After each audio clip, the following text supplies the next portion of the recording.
आजची रेसिपी पाहून तुम्हाला कळेल की हेल्दी खाणं किती सोपं आहे। काय सुंदर दिसतंय, असं वाटतंय की अगदी मोती फुलले। त्याच्यामुळे कुठली तुमची ऍसिडिटी वाढणार नाही किंवा वजन वाढणार नाही।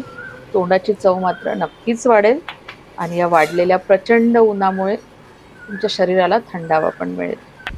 तिन्हीही चवी अगदी अप्रतिम लागतात। तुम्ही केव्हाही खाऊ शकता। अगदी झटपट होणाऱ्या हलक्या फुलक्या ह्या रेसिपी आहे। उपवासाला करा किंवा उपवास नसेल तरी पण तुम्ही असं खाऊ शकता। नमस्कार, Sushma healthy wealthy recipes and salad मध्ये सर्वांचे खूप खूप स्वागत। आणि आज आपण उन्हाळा स्पेशल शरीराला थंडावा देणारा दही साबुदाणा तयार करत आहोत। तर तुम्ही हा वेगवेगळ्या चवीमध्ये खाऊ शकता, तेही आपण याच्यामध्ये बघणार आहोत। साबुदाणा म्हटलं की जनरली काय असतं की उपवास असेल तर साबुदाणा, असं नाही। तुम्हाला कधी असं गरम झाल्यासारखं वाटलं किंवा कधी थोडंसं अपचन झालेलं आहे किंवा असं थोडंसं काहीतरी थंड खावंसं वाटलं तर तुम्ही हा दही साबुदाणा तयार करू शकता। पटकन होणारी तशी रेसिपी आहे। तुमचा जर दही साबुदाणा तयार असेल तर वेगवेगळ्या चवी तुम्ही अगदी मिनिटात सेकंदात तयार करू शकता। आपण रेसिपी बघूया, पण त्याआधी जर तुम्ही माझ्या चॅनलवरती नवीन असाल किंवा अजूनही माझं चॅनल सबस्क्राईब केलं नसेल तर प्लीज चॅनलला सबस्क्राईब करा। रेसिपी आवडली तर जास्तीत जास्त लाईक करा, शेअर करा, तसेच बेल आयकॉनला पण क्लिक करा जेणेकरून माझ्या नवीन व्हिडिओची नोटिफिकेशन पहिल्यांदा तुम्हाला येतील। आणि चला रेसिपी बघूया। 1 वाटी साबुदाणा स्वच्छ साफ करून घ्यायचा। त्याला 2 पाण्याने स्वच्छ धुवून घ्यायचं आणि त्यातलं सगळं पाणी काढून टाकायचं। धुवून घेतलेला साबुदाणा आपण बाजूला ठेवून देऊ। आता एका भांड्यामध्ये, भांडं थोडं मोठं घ्यायचं।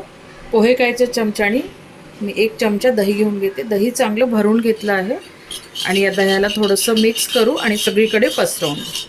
मी इथे मातीचं भांडं घेतलं, तुम्ही स्टीलचं पण भांडं घेऊ शकता किंवा काचेचं बाउल पण घेऊ शकता, तांब्या पितळीचं घेऊ नका। आता ज्या वाटीने साबुदाणा घेऊन घेतला ना, त्याच वाटीने 2 वाट्या दूध घेऊन घेऊ। दूध आपण दही लावासाठी जसं दूध घेतो ना गुणगुणं, तसं दूध घ्यायचं। थंड नको किंवा खूप गरमही नको। आता याला आपण पहिल्यांदा मिक्स करून घेऊ।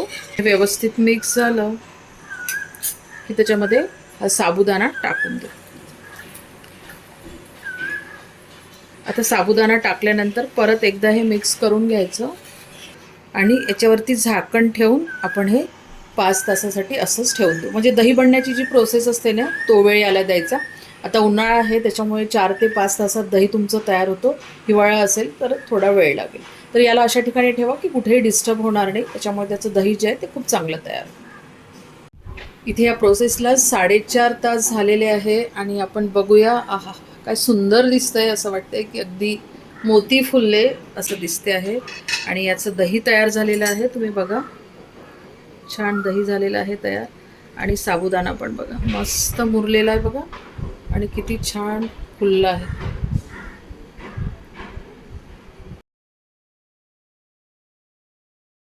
थोडंसं हलक्या हाताने चमच्याच्या साहाय्याने हे स्मॅश करून घेऊ, म्हणजे कसं एकजीव होतं चांगलं। अशा पद्धतीने आपण दही साबुदाणा करून घेतला ना, तर दही जे आहे ते साबुदाण्याच्या आतपर्यंत जातं, म्हणजे त्या दह्यामध्येच तो फुलतो ना, तर एकदम खायला पण खूप चांगलं लागतं हे। तर आता हे स्मॅश केल्यानंतर हा दही साबुदाणा तुम्ही असाही खाऊ शकता वाटीमध्ये घेऊन। आता हा साबुदाणा आपण वेगवेगळ्या पद्धतीने कसा खाता येईल ते पाहूया। तर साबुदाणा आपण मोस्टली उपवासात खातो, पण असं काही नाही। एखाद्या वेळेस पोट खराब झालेलं असते किंवा असं जळजळ थोडंसं होते, तर त्यावेळेस पण तुम्ही अशा पद्धतीचा साबुदाणा खाऊ शकता। तर आपण ह्या वेगवेगळ्या बाउलमध्ये हा काढून घेऊ।